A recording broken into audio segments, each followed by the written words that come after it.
ఇప్పుడు వినికిడి సమస్య ఉన్న పిల్లలకి మీరిచ్చే cochlear implants. Yes, so cochlear implants. దాని గురించి చాలా చెప్పుకుంటూ ఉన్నారు, ఎంతోమంది పేషెంట్స్ మాట్లాడుకుంటూ ఉన్నారు. దీని గురించి మీరు తీసుకున్న ఇనిషియేట్ ఏంటి, అసలు ఎట్లా స్టార్ట్ అయింది? 2006 ఆ ప్రాంతంలో ఒక చిన్న బాబు వచ్చాడు మా దగ్గరికి. అప్పుడు డాక్టర్ గారు మనం కాక్లియర్ ఇంప్లాంట్స్ చేయం కదా, so we'll send him out అని అన్నారు. సో పంపించి ఆ పేషెంట్ చూపించుకొని మళ్ళీ వెనక్కి వచ్చి, సార్ చిన్నవాడంట 5 సంవత్సరాలు దాటిన తర్వాత రమ్మన్నారు అని చెప్పారు. అప్పటికి నాకున్న అవగాహన కాక్లియర్ ఇంప్లాంట్లు యాజ్ ఎర్లీ యాజ్ పాసిబుల్ మనం డెఫినెస్ ఐడెంటిఫై చేసి నా వెంటనే కానీ మనం సర్జరీ చేసి ఇంప్లాంట్ ఇస్తే పిల్లలకి మీలాగా అంటే మనలాగా కమ్యూనికేషను మాటలు బిల్డప్ అవుతాయి.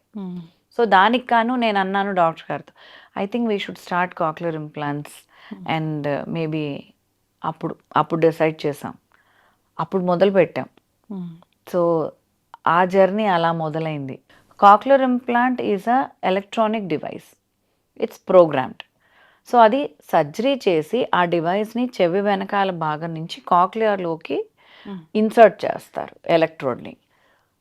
పైన ఇంకొక రిసీవర్ ఉంటుంది, అది రిసీవ్ చేసుకొని సిగ్నల్స్ బ్రెయిన్కి పంపిస్తే కమ్యూనికేషను ఏదైతే